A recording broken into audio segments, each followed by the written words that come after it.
Ați spus că frica face parte din durerea noastră emoțională fundamentală. Cum apare frica și de ce are o pondere atât de mare în viața oamenilor? Oare o anumită cantitate de frică nu ajută la autoapărare?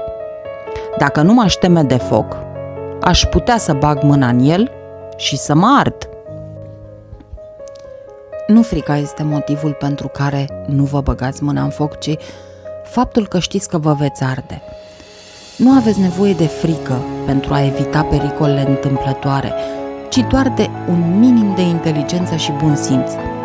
Pentru asemenea chestiuni practice, este utilă aplicarea lecțiilor învățate în trecut. Dacă cineva vă amenință cu focul sau cu violența fizică, ați putea avea un sentiment asemănător cu frica. Aceasta este o retragere instinctivă din fața pericolului, dar nu este același lucru cu starea psihologică de frică. Starea psihologică de frică este independentă de orice pericol concret și imediat. Ea îmbracă multe forme: disconfort, grijă, anxietate, nervozitate, tensiune, groază, fobie, etc. Acest tip de frică psihologică este legat întotdeauna de ceea ce s-ar putea întâmpla. Nu se referă la un lucru care se întâmplă acum.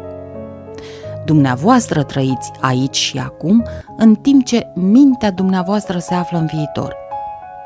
Aceasta creează o prăpastie de anxietate și dacă v-ați identificat cu mintea și ați pierdut contactul cu puterea și simplitatea clipei de acum, prăpastia anxietății vă va însoți constant. Puteți oricând să faceți față momentului prezent, dar nu puteți face față unui lucru care este doar o proiecție a minții. Nu puteți face față viitorului. Frica pare să aibă multe cauze. Frica de pierdere, frica de eșec, frica de a fi rănit, etc. Dar, în ultimă instanță, toate fricile reprezintă frica de moarte, de anihilare a sinelui fals. Pentru sinele fals, moartea pândește întotdeauna după colț. În această stare de identificare cu mintea, frica de moarte afectează fiecare aspect al vieții dumneavoastră.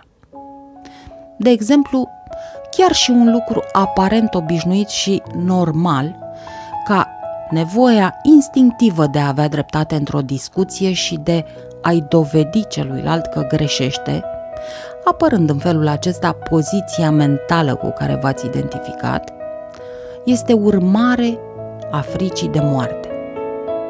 Atunci când vă identificați cu o poziție mentală și greșiți, sentimentul de identitate bazat pe gândire este serios amenințat cu anihilarea. Așa că dumneavoastră, ca sine fals, nu vă puteți permite să greșiți. A greși înseamnă a muri.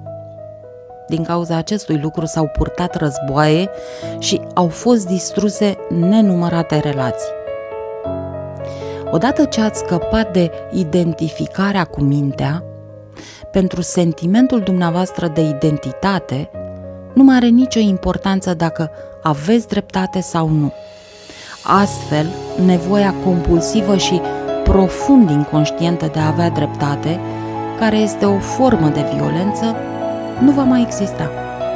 Puteți afirma clar și ferm ceea ce simțiți sau gândiți, fără a mai fi agresiv sau mânat de sentimente defensive în legătură cu aceste lucruri. Sursa: cartea Puterea prezentului, scrisă de Eckhart Tolle.